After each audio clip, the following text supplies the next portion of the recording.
Ce sont des enfants, des jeunes qui vivent avec un proche handicapé ou malade. Ils vivent au sein d'une famille pas tout à fait comme les autres et se construisent en aidant, même un peu.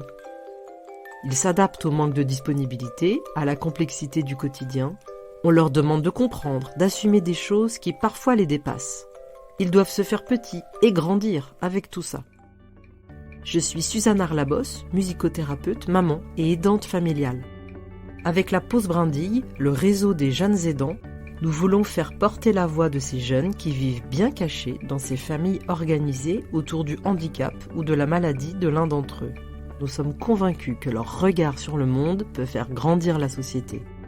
Parce que leur voix mérite d'être entendue, merci de les faire tourner et de nous arroser d'étoiles sur toutes les plateformes d'écoute. Je m'appelle Jomana, j'ai 12 ans, je suis en classe de 5e et ce que je préfère à l'école c'est la musique et le français. J'écoute de la musique tout le temps parce que je trouve que c'est trop beau. Enfin, il y a un rythme qui donne la joie de vivre. Et j'aimerais bien faire du piano, du Beethoven, surtout pour Élise, la lettre à Élise. Je trouve qu'elle est trop belle. Mon rêve, c'est de rencontrer ma pianiste préférée, elle s'appelle Phyllis Ackerman, celle qui me remonte le moral, qui me réconforte parfois. C'est elle. Je chante bizarrement, mais j'aime beaucoup. Dans la famille, on est tous accros à la musique, surtout mon petit frère. Il est né à la naissance par une césarienne, son côté droit a été touché et il a été dans le coma pendant une semaine, 4 jours après la naissance. Il a 10 ans, il a des problèmes de concentration, il est hémophile en plus et tout son côté droit est paralysé, enfin il marche pas comme normalement. Maintenant il fait des opérations, son pied il est posé, sa main commence à peu près bouger, il reprend de la concentration, il sait utiliser un clavier, il sait lire. Il sait parler normalement. Il va à l'école, il apprend, il est dans un centre spécialisé. C'est compliqué pour lui, on le sait, on l'aide comme on peut. Mon deuxième petit frère, il est hémophile, lui aussi. L'hémophilie, pas beaucoup de gens savent ce que c'est parce que c'est quand même une maladie rare. Par exemple, pour nous, si on se cogne la tête, ça peut pas être forcément fatal, ça a des risques. Mais eux, si... Mes parents, ma mère subit beaucoup d'opérations et elle a une oreille qui ne marche plus maintenant. Si on s'approche d'elle et on lui parle, par exemple, on chuchote, c'est comme si on lui hurlait dans les oreilles. Ça lui fait très mal. Mon père, il est dialysé, ça fait presque 2 ans maintenant. Ses 2 reins ne marchent plus et chaque jour, il part voir des machines. Avant-hier, il était à la dialyse. Ce qui veut dire une dialyse, c'est qu'une machine t'enlève toute l'eau que tu as bu parce que tu n'as plus de rein, du coup ça ne fonctionne plus. Mon père travaille mais à la maison. Ma mère, elle est femme au foyer, elle s'occupe tout le temps des rendez-vous. Par exemple là, elle devait être avec moi, sauf que imprévu, elle a un rendez-vous avec mon petit frère. Enfin, c'est comme pour les vacances, c'est compliqué. On sait même pas si on y va parce que à tout moment, mon frère il se cogne la tête et c'est reparti pour un tour. Par exemple, je crois qu'on avait prévu d'aller à Fréjus, mais mon frère il avait un rendez-vous le jour J. Du coup, on pouvait pas. La dernière fois, on voulait aller quelque part et mon frère s'est cogné. Il s'est cogné pile où il a été ouvert. Il a été ouvert à sa naissance pour qu'on arrête le saignement. Donc c'était très grave quand même. Il y a trop d'imprévus. Ma mère prend toujours un kit de secours, on sait jamais avec mes frères puisque ils sont vraiment trop excités.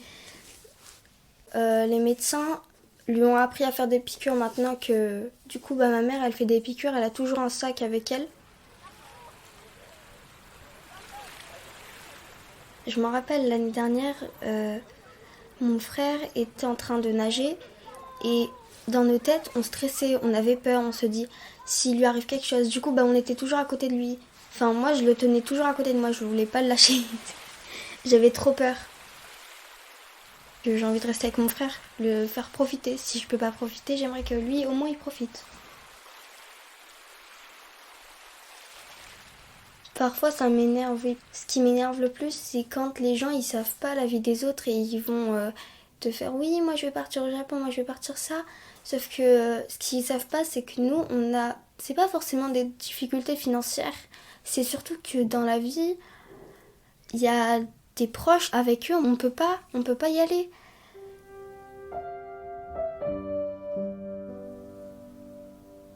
Il y a de l'inquiétude, parfois on a peur pour nos proches, normal.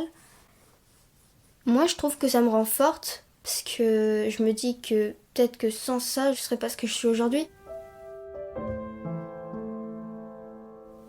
Plus tard, ce que j'aimerais, c'est être médecin ou travailler en tant que scientifique dans la médecine. Je trouve ça très intéressant puisqu'on peut chercher des choses pour aider les gens. Et peut-être qu'un jour, à force qu'il y aurait de médecins, on pourra trouver un truc pour sauver les personnes handicapées. On ne sait jamais.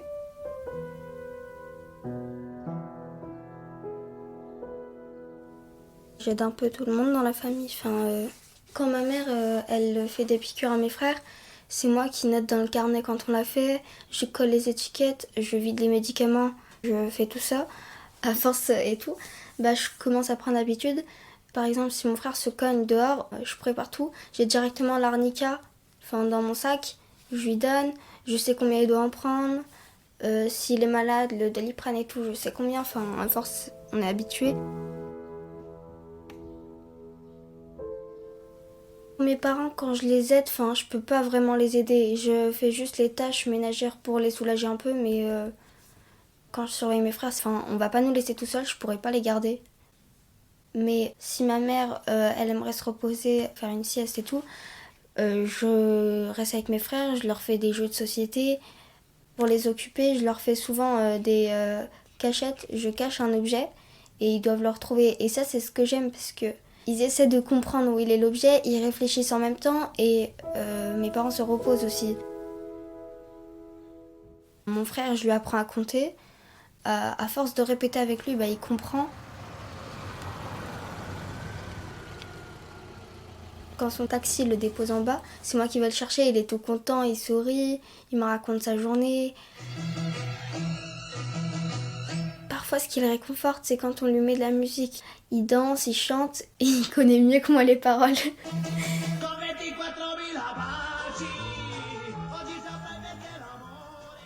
On s'aime beaucoup avec mon frère, on est comme de vrais frères. C'est pas qu'il est pas comme nous. On est vraiment solidaires et c'est ce que je trouve beau parce que chez des gens maintenant ça n'existe pas beaucoup. Il y a des gens, ils se haient clairement entre frères et sœurs. C'est pour ça que parfois je me dis que peut-être que si mon frère il avait pas ça, on serait même pas comme ça. Quand j'étais petite, je me disputais beaucoup avec mon frère. Et 2 minutes après, j'étais mal, je me disais mais oui c'est ma faute. À tout moment, je l'ai vraiment blessé. Quand je lui ai dit de pas me parler, en fait, je culpabilise plus parce que il est en situation de handicap et je me sens mal. Je me dis, j'ose lui dire ça alors qu'il est handicapé, c'est déjà difficile pour lui. C'est compliqué.